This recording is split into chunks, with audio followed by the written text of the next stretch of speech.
Assalamu alaikum students. This is Mrs. Khan from MM Model School and I am going to continue with the explanation of lesson 5 light and shadow to my students of class 7A and 7B. Please, this is one of the important part of physics, that is eclipse. Of this chapter also, of your life also, eclipses. We have often heard that today it will be a lunar eclipse, tomorrow the other day it will be a solar eclipse. Why does eclipse occur? First of all, we should remember eclipse occurs when the sun, moon and the earth, they are in a straight line. They are in a straight line. Next, we should remember that the earth revolves round the sun and the moon revolves round the earth. So in our solar system, the earth revolves round the sun and the moon revolves round the earth. During the course of revolution, a time comes when they happen to be in a same plane, that is in a straight line. In this situation, the sunlight is obstructed. The sunlight is obstructed by the moon or the earth. If the earth is in the middle, the sunlight is obstructed by the earth, and if the earth in the moon is in the middle, the light is obstructed by the moon. So there are two types of eclipse, the lunar eclipse and the solar eclipse. Solar eclipse and the lunar eclipse. What is solar eclipse? When the moon comes between the sun and the earth, it blocks some part of the sunlight falling on the earth. Some part of the sunlight is blocked.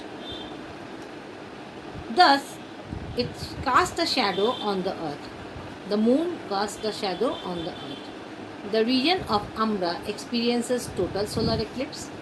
In the umbra we have total solar eclipse and the other part we have partial solar eclipse.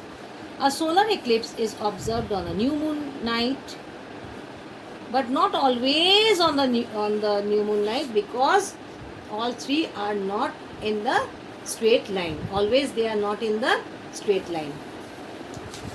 Here I will draw the diagram for you. Suppose I have the sun.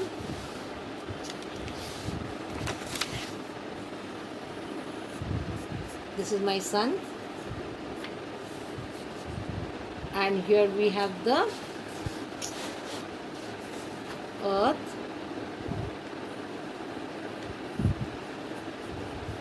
and here is the moon.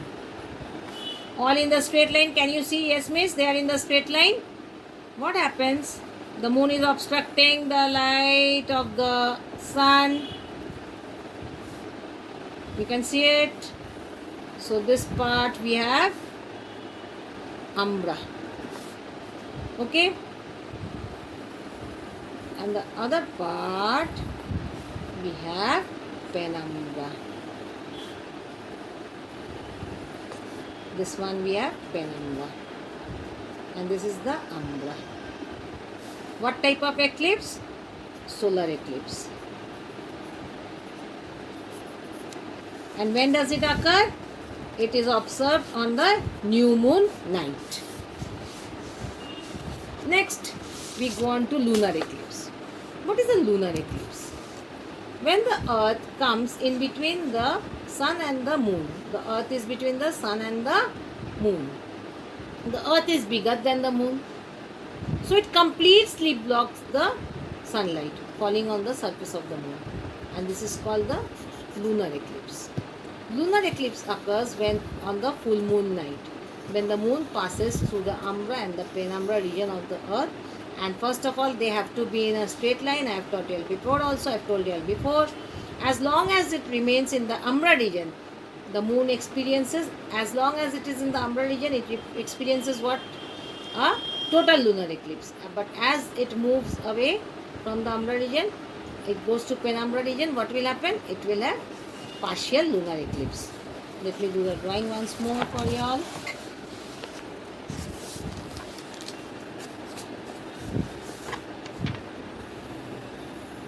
Here I have the sun with me. Here we have the moon, a little bigger, the earth,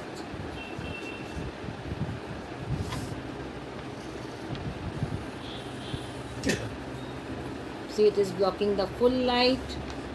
It is blocking the light. Yes.